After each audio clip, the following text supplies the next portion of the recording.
Bienvenue. Bienvenue au lancement du manuel Comment travailler avec les parlementaires pour abolir la peine de mort, écrit par la Coalition mondiale contre la peine de mort et l'Action mondiale des parlementaires. Je m'appelle Bronwyn Dudley, je suis la responsable de programme à la Coalition mondiale.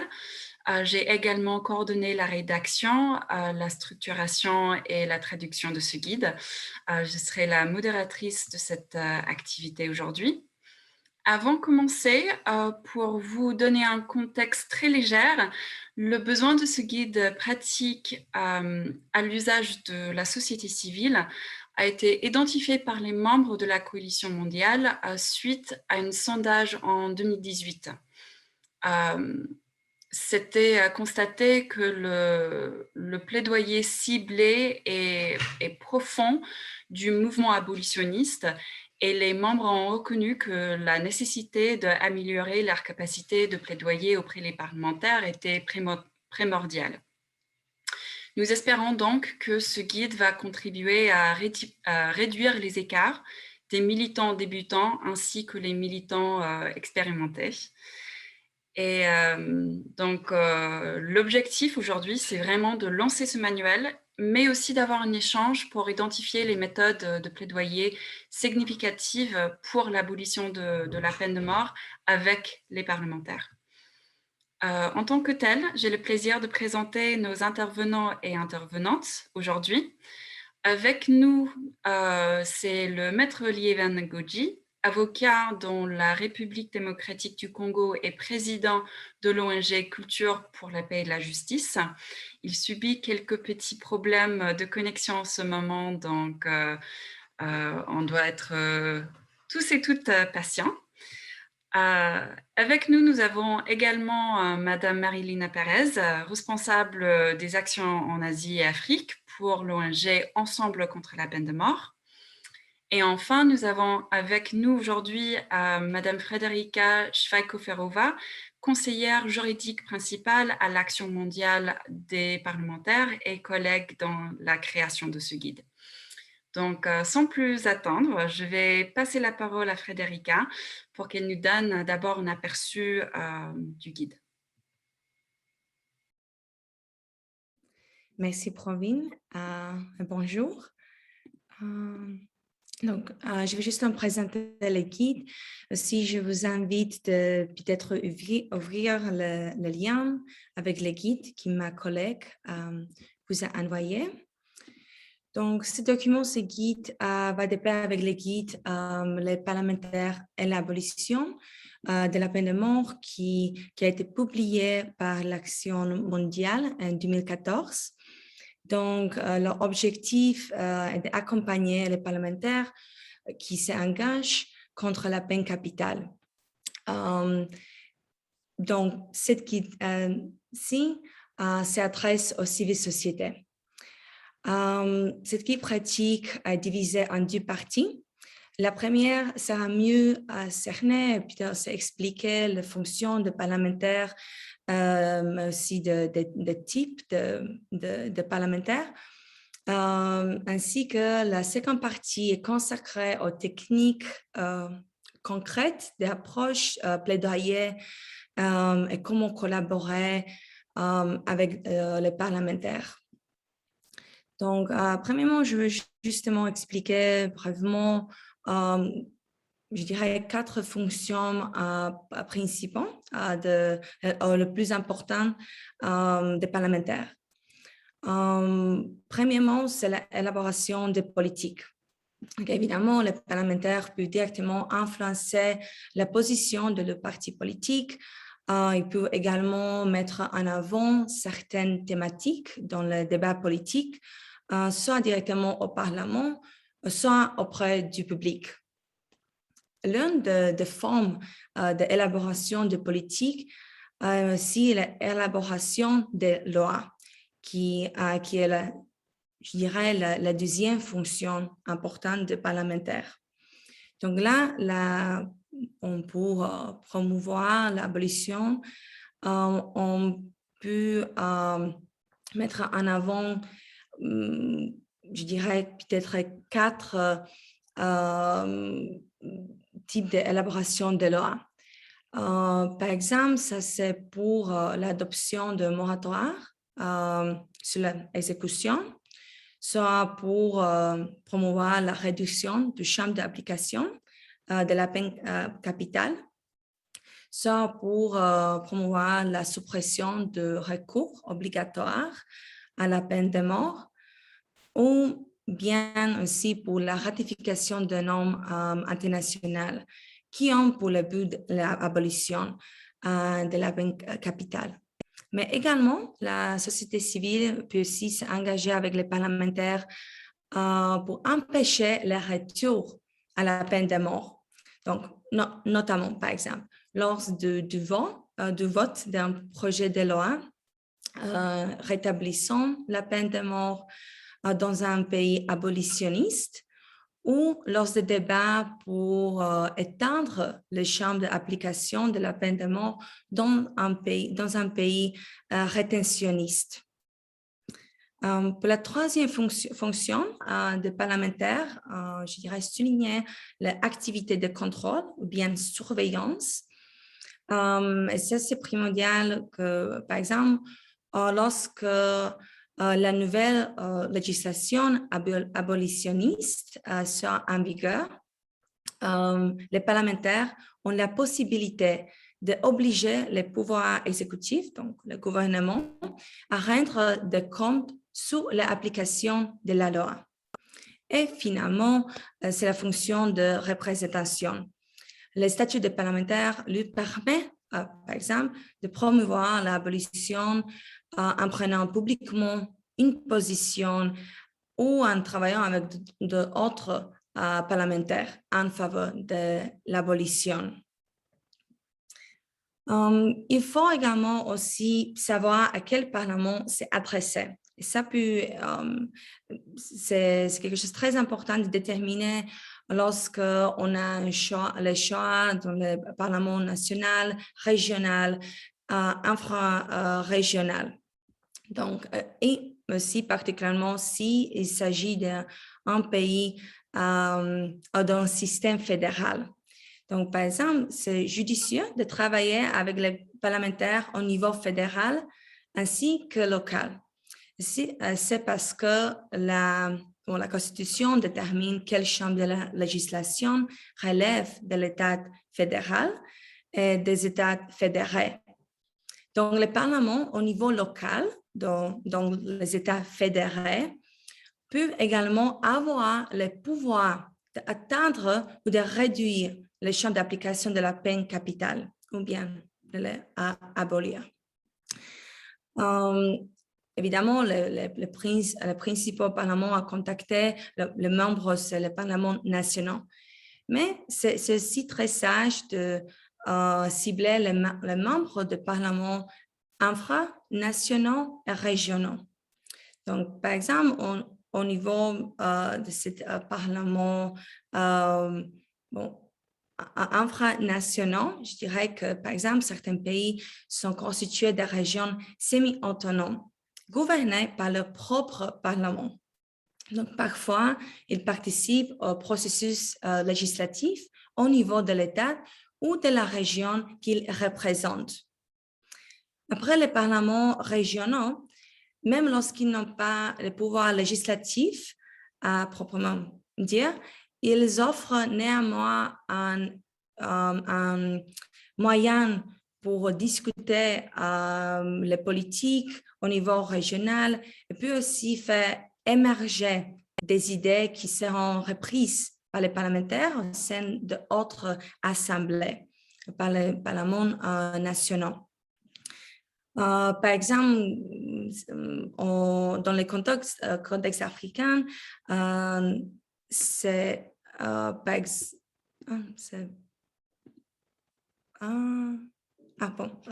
désolé, je vais penser que c'est ma connexion qui est faible.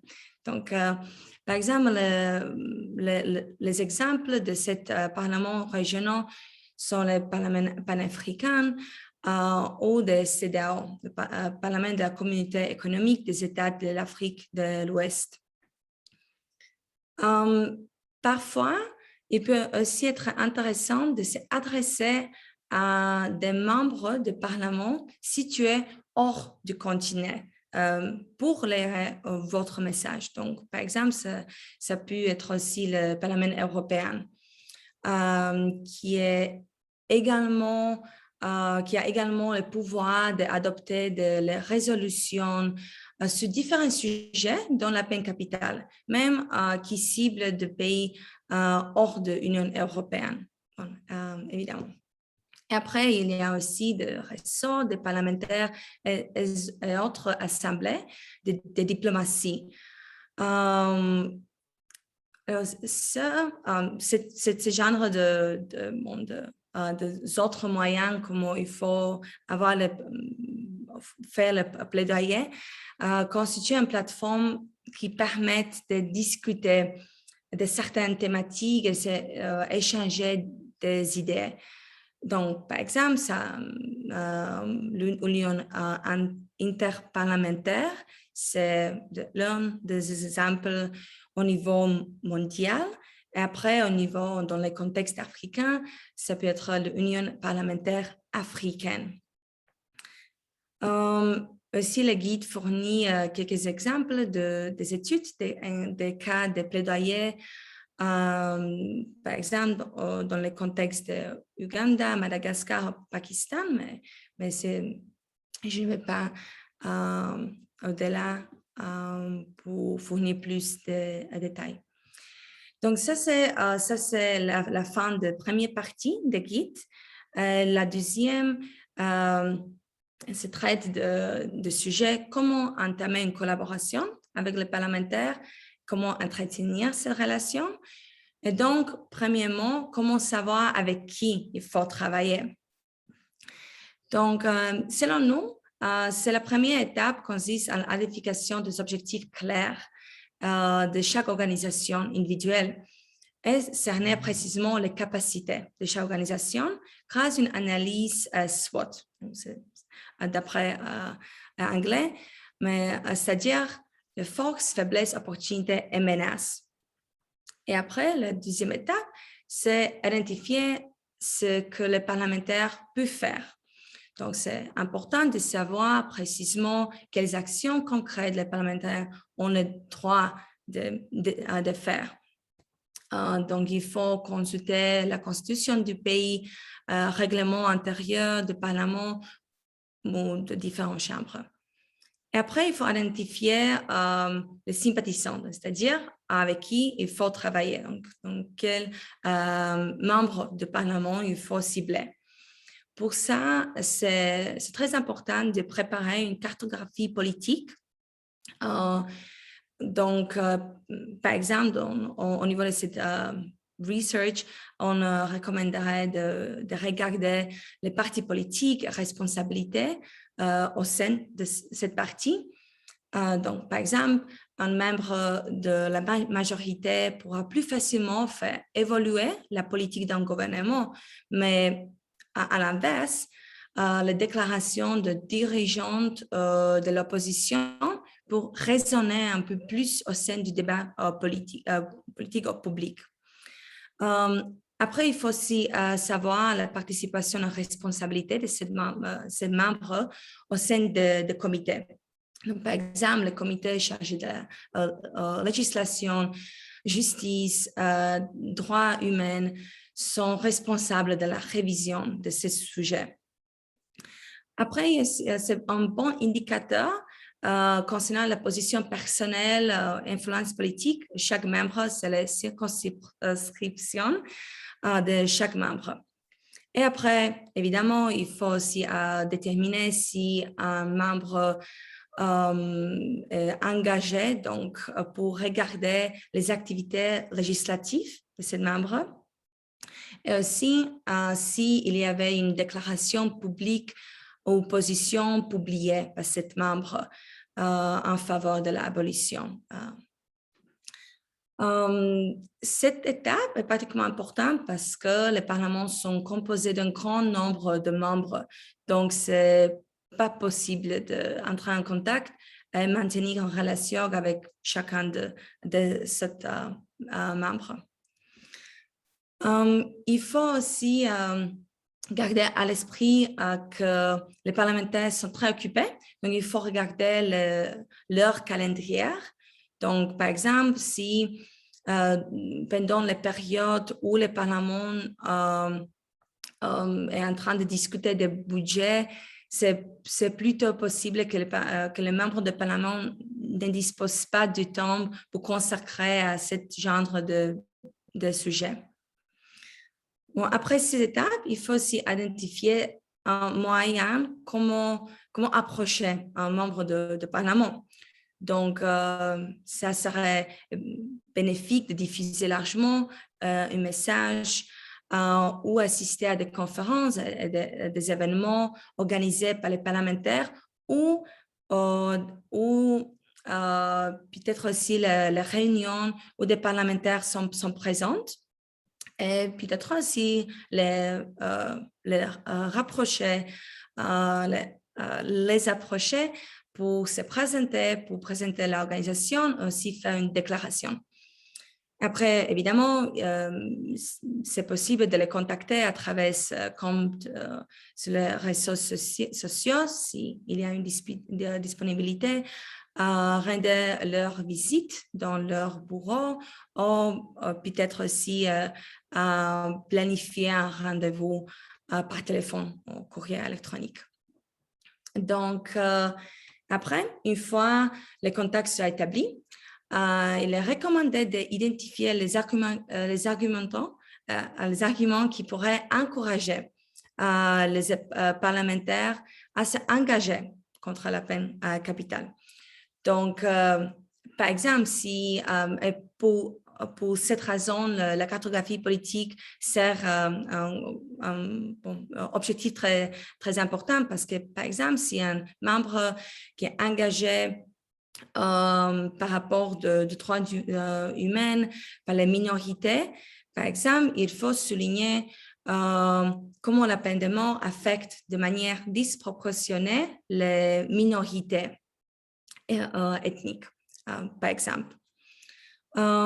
Pour encourager les parlementaires à entreprendre des actions en faveur de l'abolition, aussi, ça pourrait être bénéfique d'avoir quelques idées. Ce que les parlementaires puissent faire pour promouvoir cet objectif. Donc, par exemple, comme une recommandation, on peut le dire qu'il y a une opportunité de poser une question parlementaire auprès des ministères concernés ou déposer une proposition de loi à titre individuel ou demander ou voter l'adoption ou la ratification des instruments internationaux ou soutenir des actions contre l'abolition publiquement. Bon, après, il faut préparer des techniques de plaidoyer. D'après nous, ce serait un peu plus facile pour maintenir l'attention du membre de Parlement, de présenter un argumentaire clair de 3 minutes et préparer un argumentaire plus détaillé par la suite. Et aussi, possiblement, accompagné par les documents écrits. Par exemple, une note d'orientation, rapport sur la situation du pays ou de la région, ou les autres analyses. Et après, évidemment, il faut entretenir la relation avec les parlementaires. Donc, il faut souligner qu'ils sont vraiment très occupés. Donc, c'est aussi très important de maintenir l'attention de la manière constructive avec les parlementaires. Donc, par exemple, tenir les parlementaires informés des actions et des évolutions de ce sujet, peut-être aussi créer et animer une coalition plus ou moins formelle entre parlementaires, par exemple, par une conversation de groupe sur un réseau social sécurisé, ou aussi organiser des événements. Donc, ça conclut la guide pratique. Je voudrais aussi attirer votre attention sur les annexes. à la fin de guide, particulièrement les ressources utiles et aussi un modèle de note d'orientation. Donc, merci beaucoup pour votre attention. Merci surtout à toi, Federica, pour cet aperçu détaillé. Je voudrais maintenant passer la parole à Marilina. Donc, sans hésiter, je vous en prie de prendre la parole et vous avez 15 minutes. Merci beaucoup, Brandon. Donc, bonjour à toutes et à tous. Tout d'abord, je tiens à remercier PGA et la Coalition mondiale pour cette invitation et pour cette opportunité de partager l'expérience de CPM dans son travail avec les parlementaires. Nous avons travaillé en partenariat avec PGA, donc c'est vraiment un sujet qui nous est très familier à nos deux organisations, effectivement. Donc, ECPM, Ensemble contre la peine de mort, a été créé en 2000 avec pour vision notamment de fédérer les acteurs engagés contre la peine de mort et faire du plaidoyer auprès des autorités publiques et organiser des événements récurrents afin de porter le sujet de l'abolition. Et dès 2001, ECPM organise son premier congrès mondial qui maintenant a lieu tous les 3 ans. Et ce congrès mondial et aussi maintenant nous organisons des congrès régionaux et l'occasion par excellence de recevoir de différents acteurs abolitionnistes et en particulier des parlementaires de différents pays. C'est un lieu qui permet rapidement aux parlementaires de pouvoir échanger sur leur expérience et faire émerger de nouvelles idées. Donc voilà, au niveau mondial, on a su créer cette dynamique qui tous les 3 ans se répète et qui nous permet à nous et à tous les autres acteurs sur place de rencontrer différents parlementaires et de pouvoir établir déjà une première approche parce que voilà, ils sont beaucoup plus accessibles et nous aussi. Donc c'est une première plateforme. Mais en dehors de ces congrès, CPM aussi a très vite organisé de nombreux rendez-vous de plaidoyer auprès de parlementaires rencontrés notamment lors des congrès et aussi lors d'événements locaux que nous organisons avec nos partenaires localement. On a vraiment à cœur de faire que l'ensemble des acteurs abolitionnistes puissent travailler main dans la main, in fine. Et donc, c'est une des façons de faire, de pouvoir inviter au moins 1 ou 2 parlementaires lors de nos événements.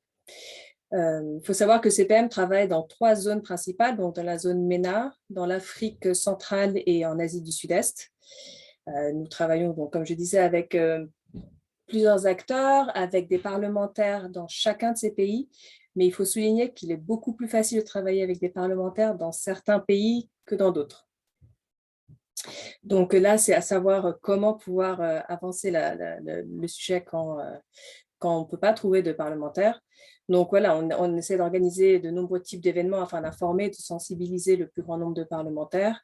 Et notre premier objectif, outre de faire voter une loi abolitionniste, c'est de vraiment pouvoir mettre le sujet de l'abolition en priorité ou vraiment en haut de la liste des sujets, des agendas des différents parlements, ce qui est très difficile, surtout que, en tout cas, dans mon cas, on travaille dans des pays assez difficiles où les thématiques sont le terrorisme, l'insécurité, les infractions liées à la drogue. Donc, toutes ces thématiques viennent pas faciliter notre plaidoyer envers les parlementaires les plus obtus, parce que voilà, ce sont surtout des chefs d'accusation qui sont passibles de la peine de mort. Donc voilà, c'est savoir trouver des chemins permettant d'atteindre au moins, si pas beaucoup de parlementaires, au moins un parlementaire avec qui on peut commencer la discussion. Donc, l'une des façons d'assurer que le sujet soit entretenu au sein des parlements, et notamment en s'assurant qu'un petit nombre de parlementaires puissent appuyer la thématique, c'est grâce à la création de réseaux. Donc, en 2013, par exemple, au Maroc, grâce et suite au travail de CPM et de ses partenaires locaux, il y a eu la création du réseau des parlementaires marocains contre la peine de mort. Et depuis, il a été très actif.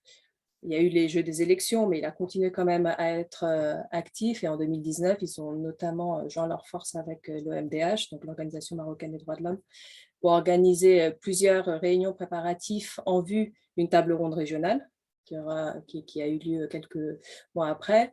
En 2020, ils ont aussi, ça c'est que quelques exemples, hein, organisé un séminaire de haut niveau au ministère de la Justice, sur invitation du ministre de la Justice. Donc ça, c'est vraiment aussi un signe fort de l'engagement et du travail avec les parlementaires.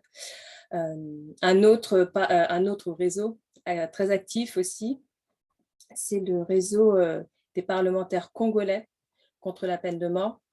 Donc, si Liévin Ngonji peut nous rejoindre, il pourra donner plus de détails. Je ne vais pas empiéter sur sa partie, mais c'est un réseau très actif qui existe depuis de nombreuses années. Le CPM travaille avec ce réseau depuis de nombreuses années. CPJ est le réel moteur aussi derrière ce réseau. Par exemple, en 2006, il a réussi à faire que la Constitution ne mentionne pas la peine de mort. Donc, c'est une grande victoire. Depuis, pareil, au gré des élections et puis des différentes thématiques importantes au niveau du pays ont fait que le réseau pouvait être plus ou moins actif, mais il a toujours existé et il a toujours continué d'exister. Et maintenant, en 2019, en décembre 2019, il y a une nouvelle présidence. Et donc, une jeune parlementaire, une femme très active, Christelle Bouanga, qui est très active et qui a vraiment la cause de la peine de mort à cœur. À l'époque, elle était présidente de la Commission des droits de l'homme.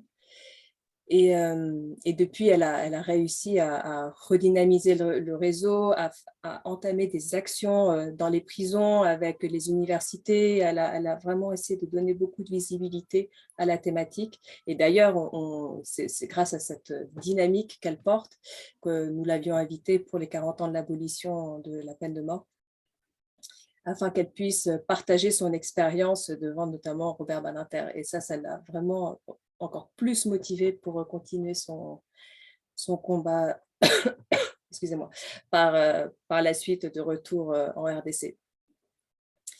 Et plus récemment aussi, en Tunisie, et suivant l'impulsion des événements organisés par le CPM et la Coalition tunisienne contre la peine de mort, la CTCPM, une trentaine de parlementaires ont signé une charte appelant les parlementaires à s'engager contre la peine de mort.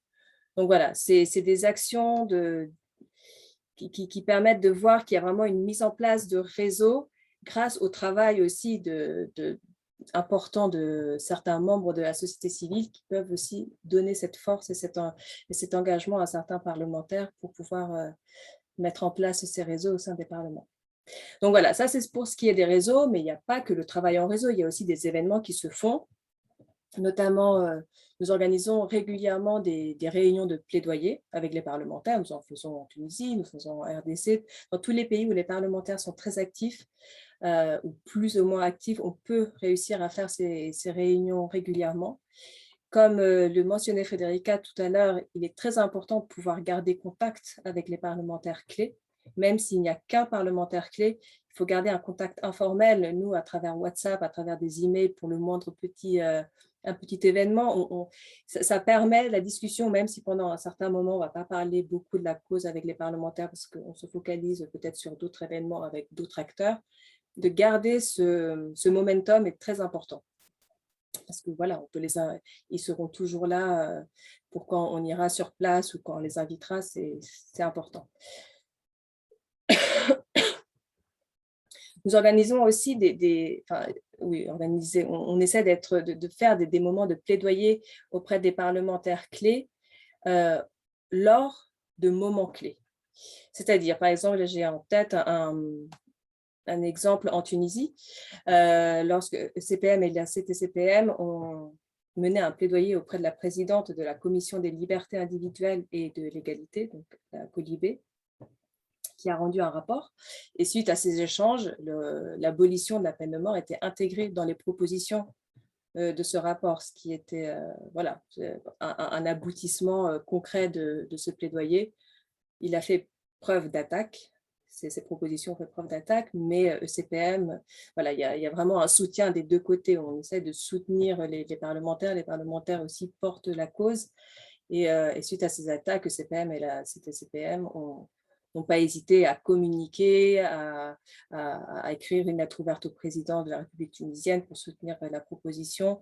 Donc voilà, on essaie d'aller le plus loin possible dans cet accompagnement-là. Donc ça, c'est au niveau local, on peut faire ce genre d'événements. Il y a aussi des tables rondes.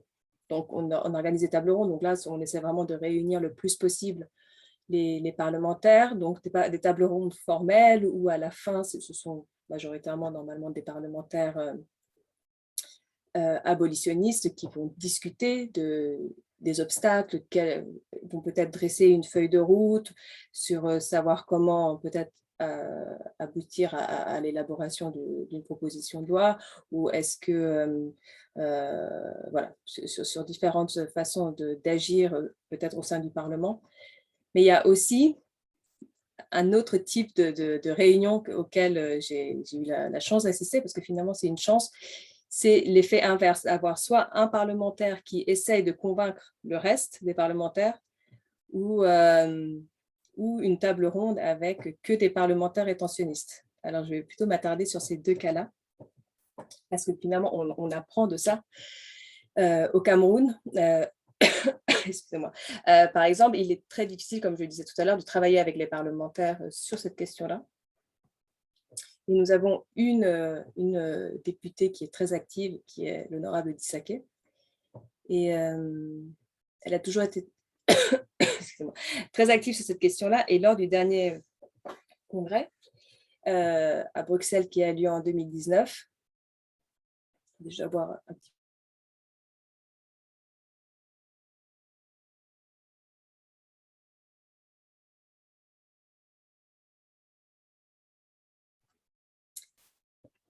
Pardon. Donc, elle est venue au congrès mondial à Bruxelles en 2019. Et le fait d'entendre, enfin, d'être dans cette bulle abolitionniste où elle a entendu tellement d'histoires, tellement de partages et d'expériences, elle est repartie au Cameroun avec cette idée de faire un réseau. Donc, au mois de juin 2019, nous sommes allés au Cameroun pour faire le lancement de notre rapport de mission d'enquête sur les conditions de détention des condamnés à mort au Cameroun. Et elle nous a invités au Parlement pour une petite réunion informelle. Et au final, on était dans une salle avec plus d'une dizaine de parlementaires qu'elle avait invités d'elle-même pour les convaincre de créer un réseau. Donc, ce réseau n'a pas vraiment eu... Enfin, il est informel pour le moment, il n'a pas pu trop grandir du fait du jeu politique et de la sensibilité de ce sujet-là. Mais c'est quand même une graine qui a été semée de façon très délibérée et très intéressante parce que personne n'était au courant, on ne savait pas du tout. Et on a eu un débat extrêmement intéressant avec de nombreux parlementaires, alors que lorsque nous avions essayé de mettre en place ce genre de réunion, c'était impossible. Donc voilà, avoir le bon parlementaire qui va savoir comment prendre le sujet et l'imposer, entre guillemets, pour pouvoir en discuter, c'est très, très important. Et en Indonésie, autre difficulté là-bas, c'est presque mission impossible de pouvoir parler de la thématique auprès des parlementaires. Et avec PGA, nous avions réussi enfin à faire une petite table ronde. Je suis vraiment confuse. Mais calme de tout m'empêche de parler. Donc, voilà, l'Indonésie, on pouvait parler peut-être à une parlementaire qui, au bout d'un certain temps, a décidé de ne plus parler de l'abolition de la peine de mort parce que c'était très mal vu. Donc, pour nous, pour PGA et ECPM à l'époque, pouvoir atteindre d'autres parlementaires, on pouvait faire des petites réunions de plaidoyer, ça c'était possible, mais après en faire une vraie table ronde, c'est très très compliqué. Jusqu'en 2018, où on a réussi enfin, avec aussi AFPAN et Contras, à mettre en place une petite réunion. Au final, c'était pas la bonne période, mais on a quand même eu 3 parlementaires rétentionnistes qui sont venus.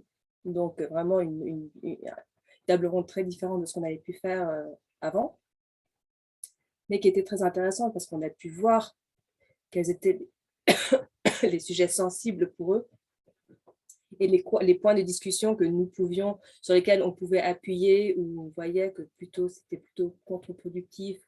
Ou, voilà. Donc, c'est vraiment pas non plus totalement inintéressant de pouvoir parler avec ces parlementaires-là, parce que s'ils ont accepté, parce qu'il y a 2 types de parlementaires, il y a ceux qui ne veulent pas du tout en parler et ceux qui ne sont pas avec les idées qu'on va promouvoir, mais qui souhaitent quand même échanger. Et ça, c'est déjà un premier pas, à mon avis. Et du coup, on avait eu une réunion très intéressante, voilà, c'était plutôt de l'ordre du débat et de l'échange d'idées, mais nous, ça nous a vraiment beaucoup aidés. Et enfin, au niveau régional, on a organisé aussi plusieurs séminaires régionaux. Par exemple, en Tunisie, au Maroc, il y a eu, donc suite au séminaire régional, enfin, une table ronde régionale qui a eu lieu en 2019, les participants ont pris la décision de rédiger un appel, considérant que cette table ronde était une étape très importante pour aller vers l'abolition. En Afrique centrale, en 2018, nous avions organisé au sein du Parlement de RDC et sous le parrainage de la présidence de l'Assemblée nationale, une table ronde, un séminaire régional où il y avait à peu près 200 parlementaires entre les parlementaires locaux et régionaux qui étaient venus. Une feuille de route on avait émané, c'était vraiment 2 jours de discussion intense et extrêmement intéressante.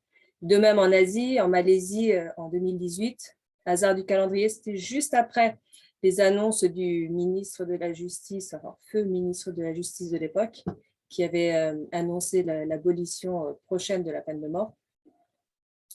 2 semaines après, nous organisions ce séminaire. Du coup, c'était au niveau régional, mais évidemment avec un focus sur ce qui se passait en Malaisie.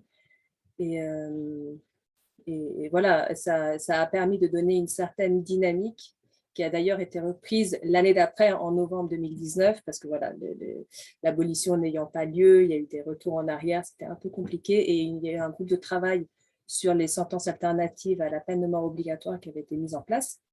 Et du coup, en capitalisant sur ce séminaire régional et sur cette task force, enfin ce groupe de travail, on avait pu, avec PGA, encore une fois, et ADPAN, mettre en place cette réunion de haut niveau avec les parlementaires au sein du Parlement pour faire un point d'étape sur le travail fait par ce groupe de travail.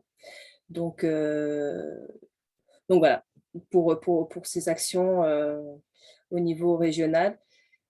Donc voilà, comme vous pouvez voir, on peut faire vraiment beaucoup de types d'actions, qu'elles soient formelles, informelles. Le tout, c'est vraiment de semer la graine au sein des parlements. Et à ECPM, on essaie même d'aller au-delà du parlementaire. Maintenant, on veut vraiment travailler aussi avec les partis politiques. Parce que si les partis politiques peuvent mettre dans leur charte l'abolition de la peine de mort, donc leurs représentants, possibles représentants au Parlement, devra porter ça aussi. Donc voilà, on essaie de travailler sur les 2 niveaux, qui peut être d'ailleurs beaucoup plus facile. Par exemple, au Cameroun et en Indonésie, c'est beaucoup plus facile de travailler avec les partis politiques qu'avec les parlementaires. Donc voilà, et je voulais surtout terminer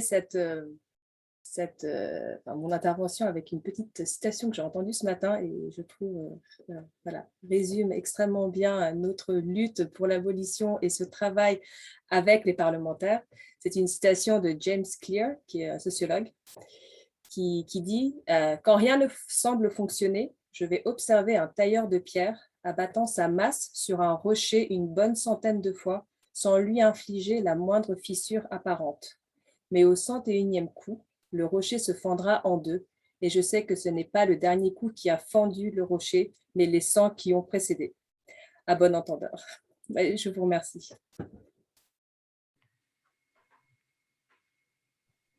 Alors, merci beaucoup, Marilina. C'est vrai, c'est très, très bien trouvé cette anecdote, enfin, cette citation.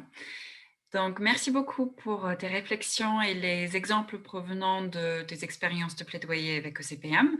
Et merci surtout d'avoir persisté malgré le petit chatouillement dans ta gorge. Donc, merci beaucoup. J'ai maintenant le plaisir de passer la parole à Maître Lievan Ngozi, avocat et président de la culture de la paix et de la justice. Donc, Maître, merci beaucoup d'avoir nous rejoindre à nous aujourd'hui. Donc, vous avez 15 minutes pour votre présentation.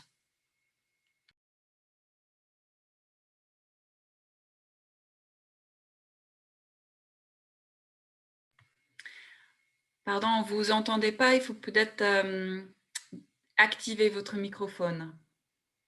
Bonjour à tous. Maintenant, ça va? Bonjour, oui, c'est parfait. Voilà. Merci beaucoup. Avant toute chose, je vous demande de m'excuser. Je suis arrivé en retard parce que pour moi, c'était 15 heures de Kinshasa, alors que c'est 15 heures de Paris, donc 14 heures d'ici. Donc, j'étais en route, excusez-moi. Et puis, j'ai dit bravo à Marilyn et surtout, joyeux anniversaire, Marilyn.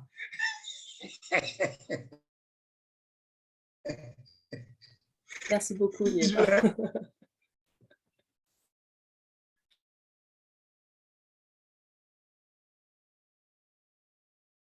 L'essentiel de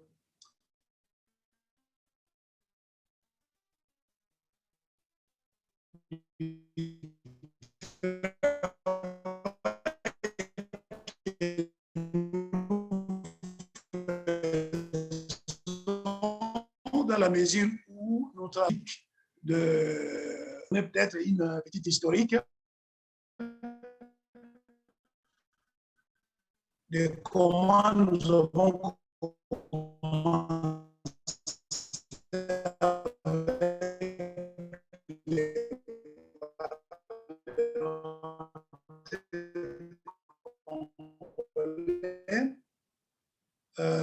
pour obtenir qu'il n'y ait pas la peine de mort dans la Constitution.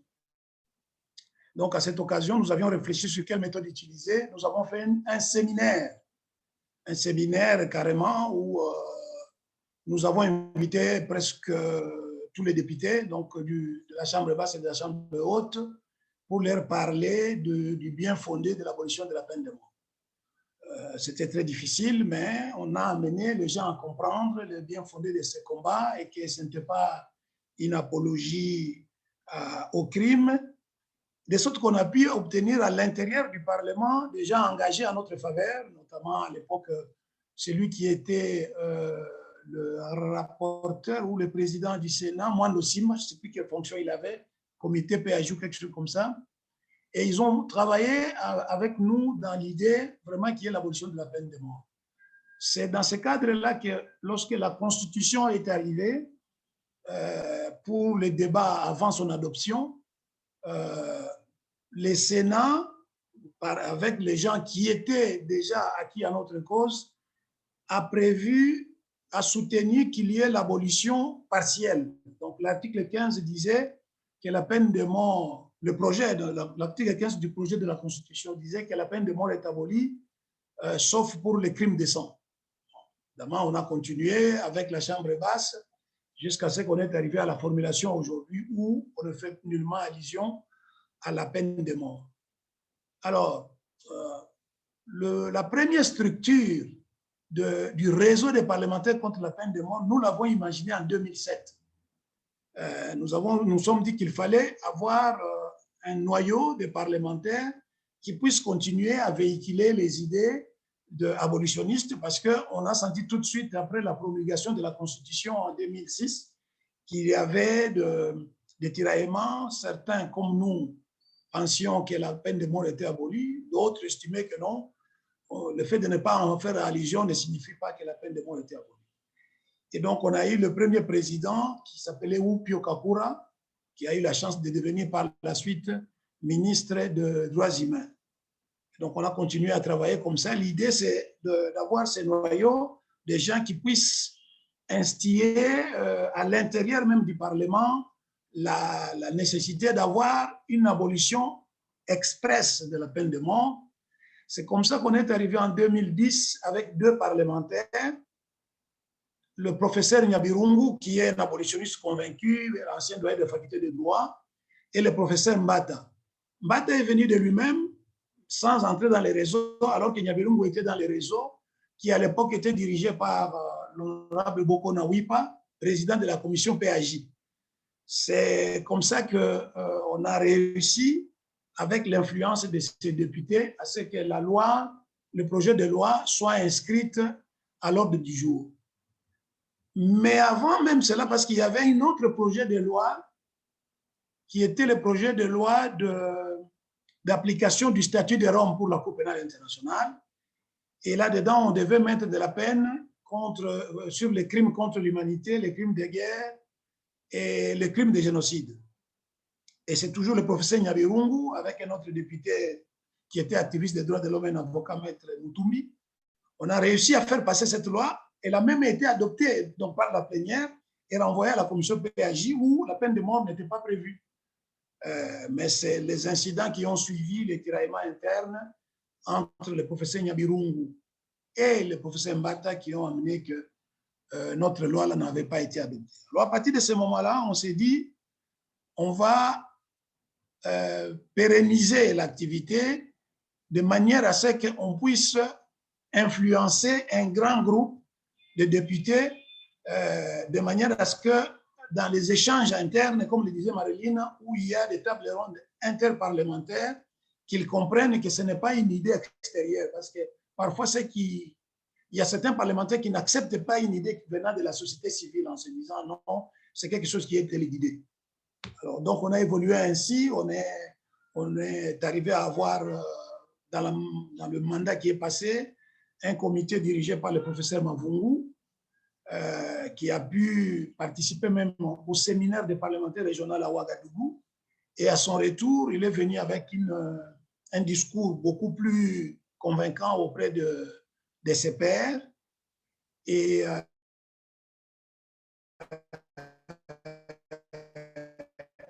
donc, jusqu'à ce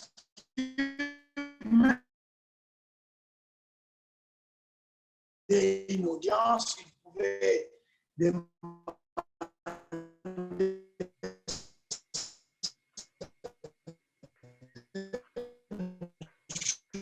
Je vois que peut-être la connexion chez Maître Liévin n'est pas très bon. Est-ce que c'est possible de peut-être désactiver les caméras juste pour préserver peut-être le son? On va essayer. Merci beaucoup. Pardon d'avoir vous coupé. Je vous en prie de continuer. Voilà, donc c'est comme ça que nous avons décidé de pérenniser ce réseau qui est devenu pratiquement une institution reconnue, même si ce n'est pas une institution permanente, mais tous les présidents, que ce soit le mandat passé, que ce soit cette législature, la présidente qui est partie Mabunda, qui est comme celui qui est là, tous, ils savent qu'il y a un réseau de parlementaires contre la peine de mort qui fonctionne. Donc, ça, c'est quelque chose de très intéressant. Et on voit les députés présents régulièrement, notamment dans nos activités de Journée mondiale contre la peine de mort. Cette année, par exemple, on a même eu droit à recevoir le président de la commission permanente de la défense de l'Assemblée nationale et le président de la commission permanente des affaires étrangères du Sénat. Donc, vous voyez bien que c'est quelque chose qui devient un peu plus respecté et respectable au niveau de notre Parlement. Alors, aujourd'hui, nous avons le réseau à une moyenne de 32 députés avec, je crois, 6 ou 7 femmes, dont la présence est très, très active. Tout le monde l'a vu dernièrement quand il est venu à Paris. Et au moment où je vous parle, et ça, c'est un scoop, elle est en train de débattre. J'ai discuté avec elle avant qu'on commence les débats. On est en train de discuter de la loi sur les conditions de détention. On ne savait pas que ça allait être débattu aujourd'hui. Et donc, elle a dû discuter avec moi sur les règles minimum Mandela, parce que, notamment dans ce texte, il y a un article qui dit, s'agissant des condamnés à mort, ils ne peuvent recevoir des visites que sur décision du juge de la peine. Alors, donc, on a travaillé là-dessus. Je lui ai expliqué ce qu'il fallait dire, notamment le fait que c'est violer les droits de l'homme parce que tout détenu a le même droit. On ne peut pas discriminer les condamnés à mort pour qu'on puisse soumettre, conditionnaliser leur visite, la visite de leurs proches à une décision du juge. Surtout qu'en droit congolais, il n'y a pas de juge de la peine. Donc, vous voyez qu'il y a cet échange permanent entre nous et qui permet qu'on aille de l'avant. Par exemple, pendant la période de Covid, nous, on ne savait pas sortir, c'était difficile l'accès dans les prisons, mais elle, en tant que parlementaire, elle a su amener le message abolitionniste en allant visiter les condamnés à mort, même dans les prisons militaires, ce qui était quelque chose de courageux, mais qu'elle ne pouvait pas obtenir si elle était seule. C'est au nom du réseau qu'elle a pu faire cela. Je pense brièvement, ça c'est l'historique, parce que les grands principes, nous les travaillons ensemble avec SFM et Marilina a pu les présenter. Peut-être que je pourrais répondre à des questions si nécessaire. Je vous remercie. Alors, merci surtout à vous, Liévin, pour cette présentation. Je veux effectivement laisser le temps pour des questions Oui. aux panélistes qui sont avec nous. Donc, je vous invite soit à poser vos questions dans le chat, dans la discussion, soit dans la fonction de questions et réponses. Donc, je vous en prie. Pour commencer, tant que le reste des spectateurs sont en train de réfléchir sur des questions, nous avons déjà une question pour Marilina, donc Madame Pérez. Concernant le cas marocain, quelle stratégie de plaidoyer et quelles actions ont été mises en place par le réseau marocain des parlementaires abolitionnistes, par le réseau lui-même et ou avec l'appui de ECPM? À quel niveau le CPM appuie le réseau des parlementaires? Quel rôle ce réseau a-t-il joué dans le cadre de la promotion du plaidoyer abolitionniste au Maroc? Donc, je peux répéter au fur et à mesure parce qu'il y avait plusieurs questions qui étaient cachées dans ces questions, mais voilà. Donc, je te laisse peut-être à répondre. Merci beaucoup, Brandon. Oui, donc la question, c'est en gros, quelle est la façon dont agit le réseau et comment on travaille ensemble. Donc, comme j'ai pu le mentionner, le réseau a été actif. Bon, depuis les dernières élections législatives, il est vrai que le dialogue sur la question d'abolition avait été beaucoup plus difficile parce que moins de parlementaires liés à la cause. Toutefois, le réseau marocain a organisé plusieurs réunions au sein même du Parlement dès le début de l'année 2019. Donc voilà, c'est avec cette idée de régularité dans les réunions avec d'autres parlementaires. Dès le mois d'avril, avec ECPM donc, et le partenaire marocain, il y a eu l'organisation de la table ronde régionale. Donc, le réseau a eu un très grand rôle dans cette organisation-là, puisque c'est elle qui a réellement mis en place ce séminaire-là. En décembre 2020, il y a aussi cette réunion au niveau du ministère de la Justice, qui est une première. Donc voilà, ça montre que le réseau, même s'il peut être affaibli, et ça vaut aussi pour d'autres réseaux, que s'il peut être affaibli en nombre, si à l'intérieur il y a la capacité de la part des membres à mettre en place les événements, c'est faisable. ECPM, auprès des réseaux, que ce soit avec le réseau marocain ou le réseau congolais, par exemple, comme a pu le dire Liévin, on essaye vraiment de renforcer les capacités en matière d'argumentaire, en matière de façon d'aborder la thématique. Et voilà, on essaye de travailler le plus possible en tant que renforcement de capacité et de organisation ressources, appuyé bien évidemment par nos partenaires locaux qui, eux, ont la connaissance de l'application de la peine de mort dans le pays. Donc, en mettant nos compétences ensemble, c'est comme des vases communicants, on les transmet aux parlementaires et ces parlementaires vont essayer de mettre en œuvre le plus, et dans la mesure du possible, le plus d'événements et de réunions possibles pour ensuite plaider, enfin faire du plaidoyer auprès de leurs confrères parlementaires et aboutir voilà, à quelque objectif que ce soit. Donc voilà, ce qui est pour le réseau marocain est aussi valable pour le réseau congolais. Et maintenant, il y a eu des nouvelles élections législatives au mois de septembre avec un résultat qui laisse entrevoir quand même une perspective d'un renouveau dans le travail de mobilisation des parlementaires. Voilà, j'espère que j'ai répondu à la question. Et je vais vous mettre en lien aussi un lien vers notre site sur cette table ronde au Maroc pour avoir plus d'informations. Merci beaucoup, Marilena. Alors, on a une autre petite question. Donc, bonjour.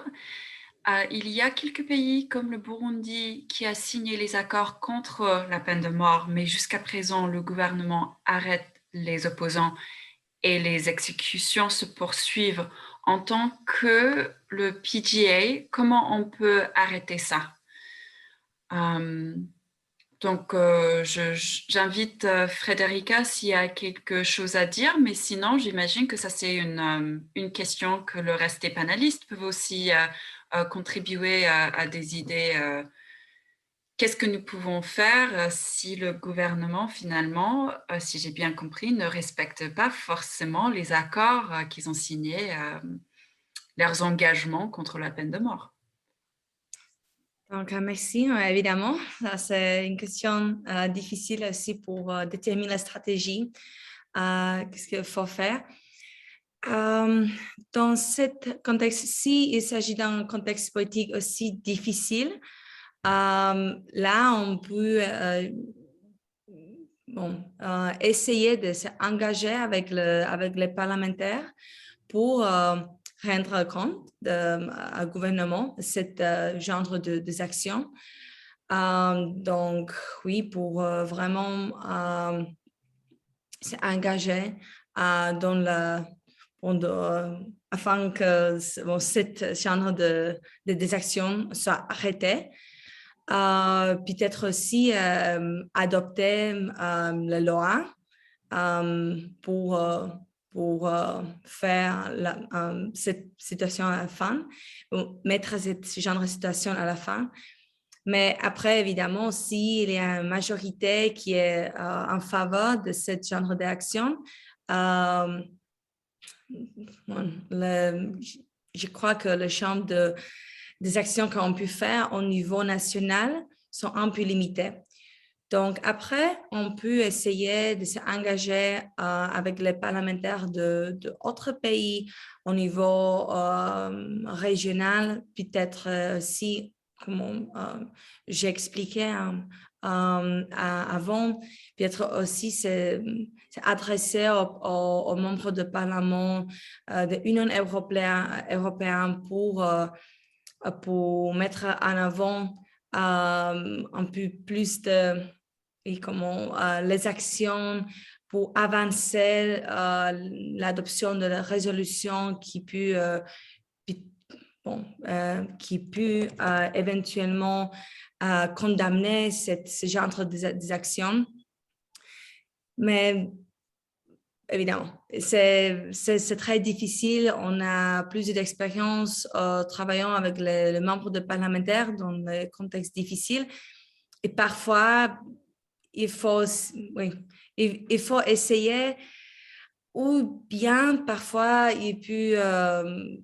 on peut toujours comme anticiper un changement de contexte politique, soit grâce aux élections, soit grâce à un peu pression externe d'autres pays ou institutions régionales. Je voulais ajouter quelque chose. il faut savoir que le Burundi a effectivement aboli la peine de mort. Ce qui signifie qu'aujourd'hui, il n'y a aucun condamné à mort qui est exécuté. Maintenant, si celui qui a posé la question parle des assassinats simulés ou des exécutions extrajudiciaires, c'est une autre paire de manches qui est différente de la peine de mort, parce que pour qu'il y ait la peine de mort, il faut que les juges décident qu'ils condamnent à mort et qu'on exécute ça. On ne le fait plus au Burundi. Alors, les exécutions extrajudiciaires, ça devient un problème très délicat, notamment avec le Burundi qui est en difficulté avec la communauté internationale. Maintenant, ça commence à changer. Et je pense que là, il y avait déjà d'ailleurs un rapporteur spécial de l'ONU, le rapporteur spécial de l'ONU sur les exécutions extrajudiciaires, d'abord des droits de l'homme. Il a été chassé. Et presque tout le monde, d'ailleurs, vous vous souvenez, il n'y a pas longtemps, même les gens de l'OMS ont été expulsés.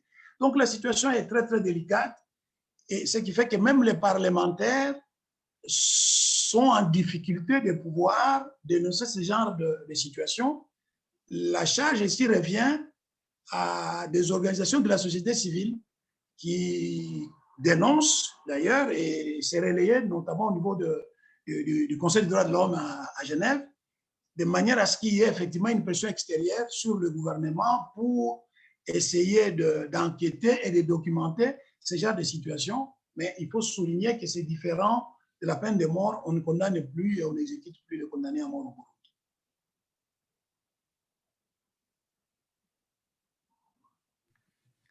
Absolument. Non, et très bien trouvé. C'est une distinction très importante quand on parle de la peine de mort.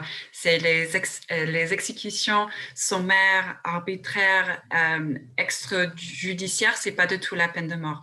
Donc, merci beaucoup pour cette précision.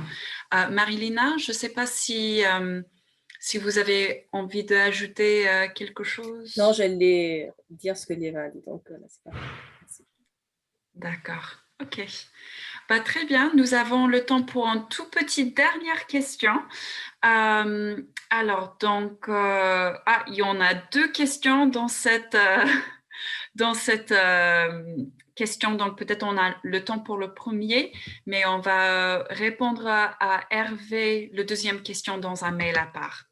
Donc, la première question à Maître Liévin: comment pérenniser le réseau des parlementaires avec le défi des mandats des députés? Par exemple, aujourd'hui, le professeur Nyai Birungu ne peut plus député. Comment capitaliser les acquis de tous les mandats? Okay.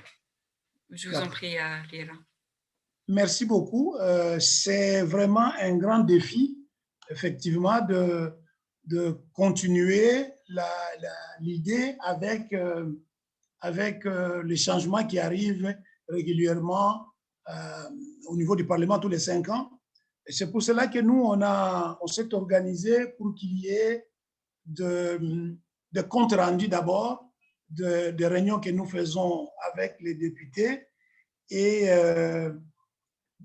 dans les réseaux passés, on avait quelques anciens députés. Donc, on avait quelques anciens membres qui venaient pour essayer de transmettre les idées, les programmes des anciens députés et essayer de voir, de prendre les travaux là où on en était pour poursuivre. Par exemple, le nouveau réseau nous a trouvé avec le travail commencé avec l'ancien réseau sur le soutien du moratoire. Le soutien, c'est-à-dire le plaidoyer auprès du gouvernement et du président de la République pour amener la RDC à voter en faveur du moratoire. Alors qu'avec l'ancienne équipe, nous étions dans les écrits, avec la nouvelle équipe, on a analysé qu'est-ce qui n'a pas marché. Et aujourd'hui, avec le nouveau réseau, on va avoir les ministres. On est allé voir la ministre des Affaires étrangères, c'est-à-dire on était la présidente du réseau avec 2 membres du réseau, le président de la CNDH et nous-mêmes. Donc, on fait une coalition ouverte où on va directement voir le ministre ou les diplomates. On est allé voir aussi les diplomates avec les réseaux pour faire les plaidoyers dans un discours commun. Donc, la seule façon qu'il y a, c'est de pérenniser, c'est de transmettre les idées qui sont souvent, quand on échange, on les note, mais aussi de recourir à ces anciens députés qui sont abolitionnistes, comme le professeur Nyabirungu, qui est pour nous une personne ressource, qui vient même quand nous faisons des tables rondes ou des réunions restreintes avec les nouveaux parlementaires, il vient donner ses idées. Hein, et comme il est une personnalité respectée, et donc il arrive à convaincre les autres, et donc c'est la seule façon, parce qu'on ne peut pas contribuer à faire réélire les députés qui étaient dans notre réseau, c'est en dehors de nos capacités.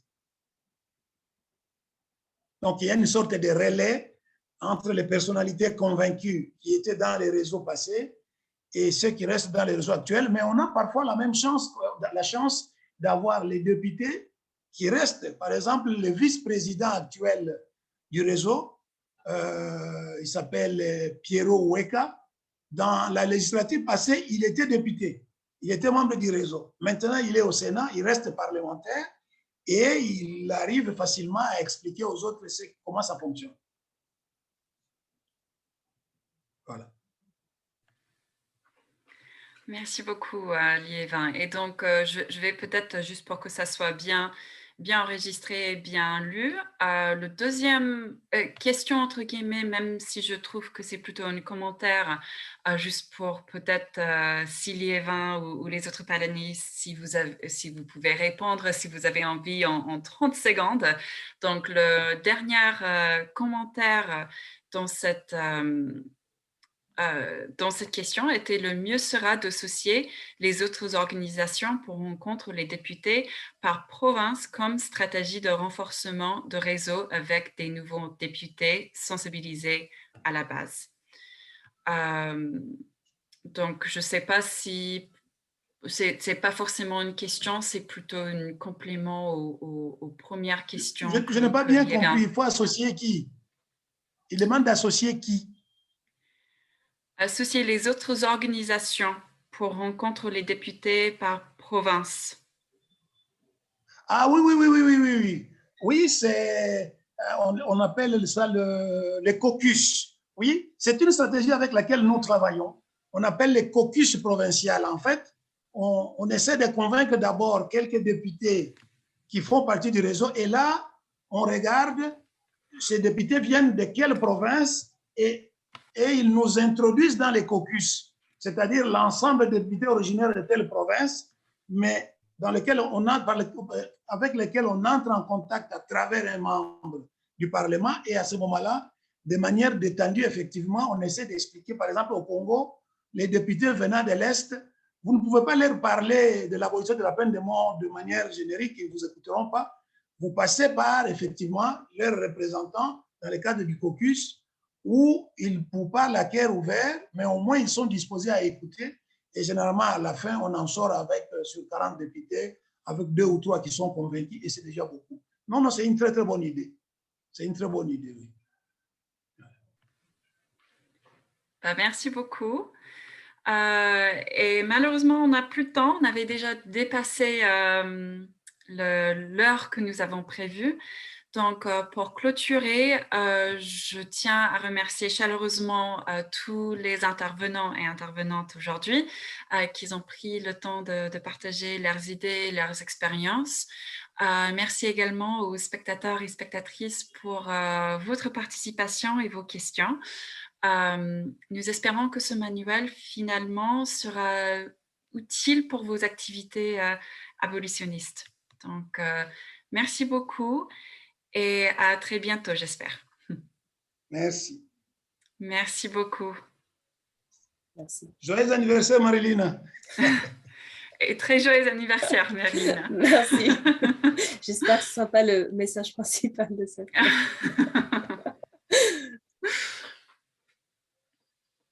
Merci à tous et à toutes.